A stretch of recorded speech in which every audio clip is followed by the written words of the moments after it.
नमस्कार दोस्तों, मैं पवन वशिष्ठ NICU स्टाफ आपका स्वागत करता हूं अपनी नई वीडियो में।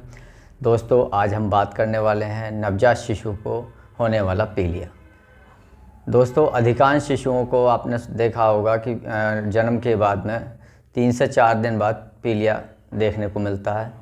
तो दोस्तों, पहले पीलिया के प्रकार जान लेते हैं, कितने प्रकार का पीलिया बच्चों में होता है। पहला होता है दोस्तों फिजियोलॉजिकल जॉन्डिस, जो शारीरिक बदलाव के कारण होता है और लगभग हर शिशु को फिजियोलॉजिकल जॉन्डिस होता है दोस्तों, जिनमें से 10% शिशुओं को उपचार की आवश्यकता पड़ सकती है, अन्यथा 90% शिशु सिर्फ दूध पिलाने से, केयर करने से कवर हो जाते हैं दोस्तों। दूसरा दोस्तों, पैथोलॉजिकल जॉन्डिस।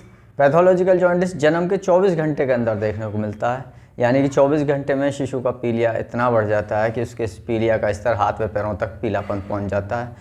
अगर आपका शिशु पैथोलॉजिकल जॉन्डिस में है, यानी कि 24 घंटे के अंदर ही हाथ पैर पीले पड़ गए हैं, बच्चा पीला पड़ गया, तो तुरंत चिकित्सा सलाह लें, तुरंत चिकित्सा लें, जिससे कि बच्चे को बचाया जा सके, क्योंकि ये इन्फेक्शन के कारण होता है। तो दोस्तों, अब हम बात करने वाले हैं फिजियोलॉजिकल बच्चों में होने वाला फिजियोलॉजिकल जॉन्डिस। फिजियोलॉजिकल जॉन्डिस दोस्तों जन्म के बाद में शारीरिक बदलाव के कारण होता है। उसके कुछ कारण होते हैं दोस्तों, उन पर हम बात कर लेते हैं, किन किन कारणों से शिशु को फिजियोलॉजिकल जॉन्डिस होता है। दोस्तों, पहला कारण है शिशु का लीवर इमेच्योर होता है, जिसके कारण शिशु का लीवर तेज़ी से नया ब्लड नहीं बना पाता और जो बिलिरुबिन यानी कि ब्लड सेल्स टूट जाती हैं, उनको इजीली टॉलरेट नहीं कर पाता, यानी कि बाहर नहीं निकाल पाता है, जिससे वो स्किन पर ठहर जाते हैं दोस्तों। दूसरा कारण दोस्तों कि शिशु का जन्म के समय HP लेवल यानी कि हीमोग्लोबिन काफ़ी बढ़ा हुआ होता है, 19 से 20 तक होता है। तो जब बच्चा हाई हीमोग्लोबिन के साथ पैदा होता है तो ब्लड सेल्स बाहर आने के बाद में टूट जाती हैं, तो ज़्यादा मात्रा में ब्लड सेल्स टूटती हैं, जिसकी वजह से बिलिरुबिन की मात्रा बॉडी में बढ़ जाती है। दूसरा कारण ये होता है दोस्तों। तीसरा दोस्तों, शिशु का प्री मैच्योर होना। जो भी शिशु प्री मैच्योर होते हैं उनका लीवर और भी ज़्यादा कमज़ोर होता है, जिसके कारण देखने को मिलता है कि शिशु का ब्लड तो टूट जाता है, लेकिन नया ब्लड बनने में बहुत देरी होती है, यानी कि उन शिशुओं को नया ब्लड बनने में काफ़ी समय लगता है और उनको पोषण की कमी भी रह जाती है, क्योंकि वो पर्याप्त मात्रा में दूध भी नहीं पी पाते हैं दोस्तों। तीसरा कारण है दोस्तों शिशु का माँ के ब्लड ग्रुप से मिसमैच होना, यानी कि माँ का ब्लड ग्रुप RH नेगेटिव है और बच्चा का ब्लड ग्रुप पॉजिटिव है। तो ऐसी स्थिति में फिजियोलॉजिकल जॉन्डिस देखने को मिलता है।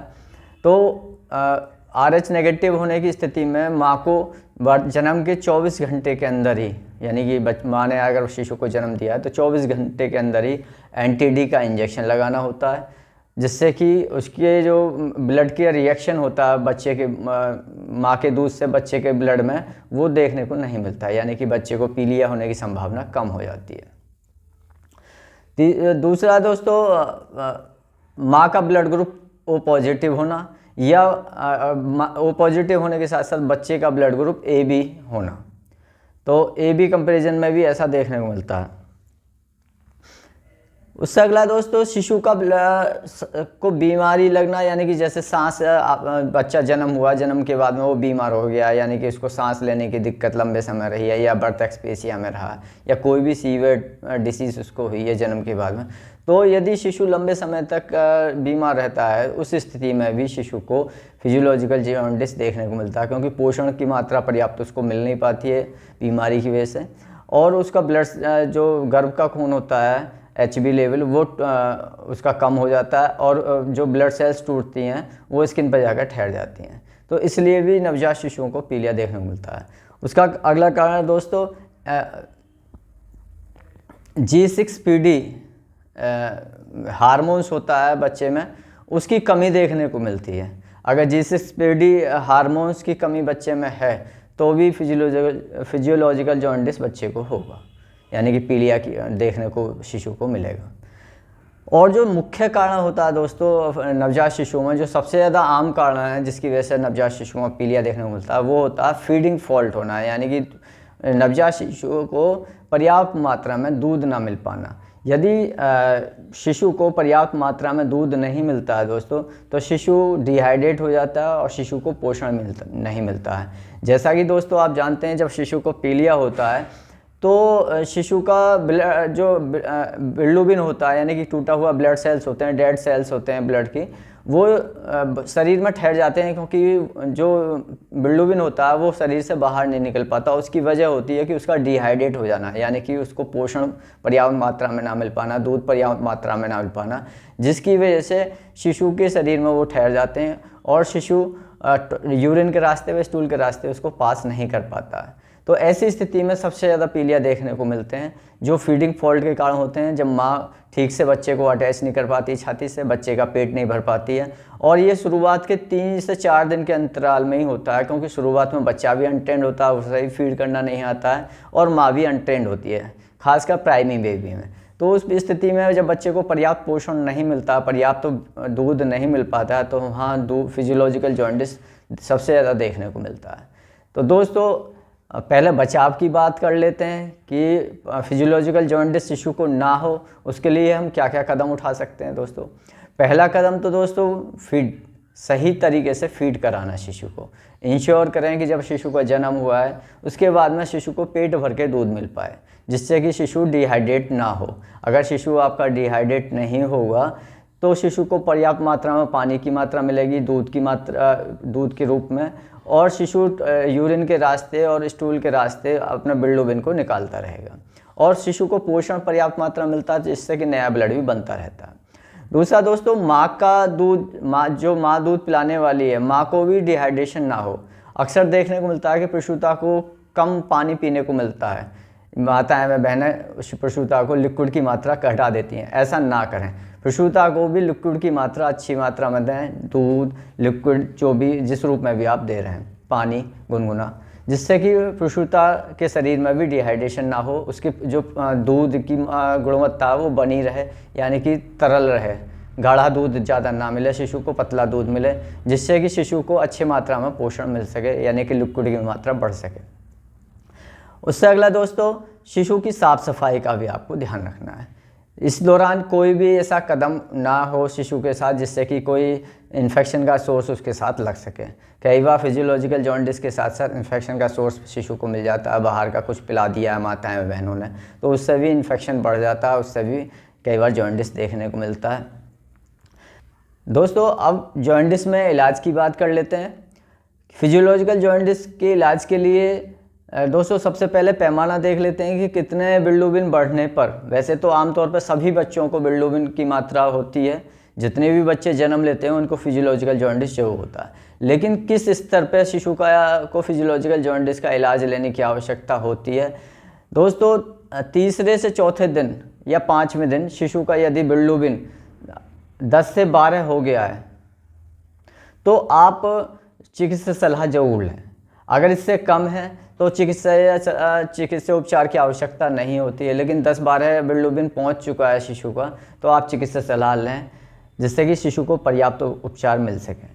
दूसरा दोस्तों, आज जिला अस्पतालों में या मेडिकल कॉलेज में बिल्रुनोमीटर आ चुके हैं, जिससे कि शिशु को बिना ब्लड प्रिक किए, ब्लड लिए ही शिशु के पीलिया की जांच हो जाती है। मशीन को माथे पर टच किया जाता है या छाती पर लगाया जाता है, उसी से पीलिया की साथ रीडिंग मिल जाती है। तो उससे भी आप बच्चे की पीलिया की जांच करा सकते हैं, जिससे शिशु को अगर पीलिया की मात्रा बढ़ी हुई आ रही है तो उसको समय से उपचार मिल सके।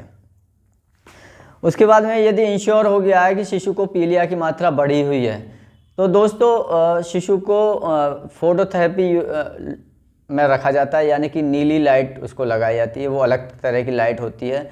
तो उसमें शिशु को जेनिटल व आइज़ को कवर करके, क्योंकि नाजुक अंग होते हैं, आँखों को कवर कर दिया जाता है, जिससे कि उस जो लाइट होती है पराबैंगनी उसका असर आँखों पे ना हो, साथ ही जननांगों पे ना हो, क्योंकि इसका दुष्प्रभाव आगे बहुत देखने को मिलता है। तो इलाज के दौरान ये इंश्योर करें कि जब भी आप फोटोथेरेपी मशीन लगवा रहे हैं या स्टाफ लगा रहा है तो उसके जेनिटल कवर रहें, यानी कि डायपर नैपी पहना हुआ हो, और शिशु की आइज़ कवर रहें। उसके बाद में दोस्तों फोटोथेरेपी यूनिट में जो आम तौर पे जो आम रेशो आता है वो 1.5 से 2 दिन का आता है, यानी 36 से 48 घंटे में ज़्यादातर बच्चों का बिलिरुबिन की मात्रा घट जाती है बॉडी से।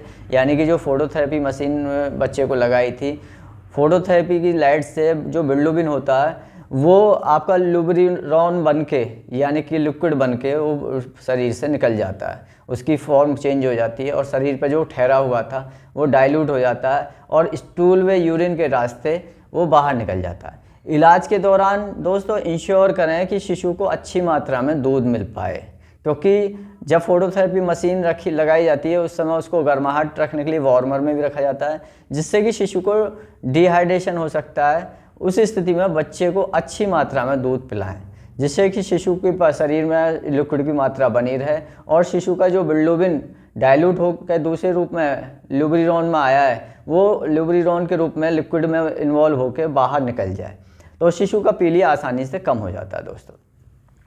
तो शिशु का वैसे तो दोस्तों 2 से 3 दिन में शिशु का पीलिया कवर हो जाता है, लेकिन कुछ केसेस में शिशु का पीलिया लंबे समय देखने को मिलता है। जैसे ओ पॉजिटिव मदर का बेबी है और ए बी ग्रुप उसका बच्चे का ब्लड ग्रुप है, तो वहाँ पे भी बार बार पीलिया देखने को मिलता है। या यदि ब्लड ग्रुप मिसमैच है, यानी कि माँ का ब्लड ग्रुप RH नेगेटिव है और बच्चे का पॉजिटिव है, वहाँ पे भी बिलिरुबिन कई बार बार होने को मिलता है। तो कुछ परिस्थितियों में बिलिरुबिन का इलाज हफ्ते भर भी लेना पड़ जाता है दोस्तों। वो आपको अपने चिकित्सक से परामर्श ही लेना है कि आपको बिलिरुबिन का इलाज कितने समय लेना है। तो दोस्तों ज़्यादातर माताएं में बहनों या परिवारजनों को दिमाग में आता है कि क्या फोटोथेरेपी लगाने से बच्चे को कोई साइड इफ़ेक्ट होता है। दोस्तों कुछ चुनिंदा साइड इफ़ेक्ट होते हैं, उन पर हम बात कर लेते हैं। जब भी बच्चे को फोटोथेरेपी यूनिट में रखा जाता है तो फोटोथेरेपी यूनिट में रखने से स्किन उसकी रिएक्ट करती है। कुछ बच्चों को लाल चकत्ते हो सकते हैं, यानी कि रेड स्पॉट हो सकते हैं, जो कि अस्थायी होते हैं। जैसे ही बच्चे की फोटोथेरेपी यूनिट बंद कर दी जाती है, यानी कि 1.5-2 दिन जब भी जितने भी समय आपने इलाज लिया है, उसके बाद में वो सामान्य स्थिति में स्किन आ जाती है, वो लंबे परमानेंट नहीं होती है। दूसरा दोस्तों, बच्चे के यूरिन का कलर डार्क येलो हो सकता है। बच्चे की पॉटी का कलर क्ले कलर का हो सकता है, यानी कि जैसी क्ले होती है उसमें उस कलर की पॉटी बच्चे को आ सकती है। तीसरा दोस्तों, बच्चे के आँखों को अगर आपने कवर नहीं किया तो आगे उसमें आँखों में दिक्कत देखने को मिल सकती है, और जेनेटल को अगर कवर नहीं कर पाए तो जेनेटल में प्रॉब्लम। ये कुछ साइड इफ़ेक्ट होते हैं दोस्तों जो फोटोथेरेपी यूनिट लगाने के दौरान देखने को मिलते हैं। तो दोस्तों ये था आज फिजियोलॉजिकल जॉन्डिस के बारे में जानकारी। आशा करता हूँ ये जानकारी आपको अच्छी लगी होगी।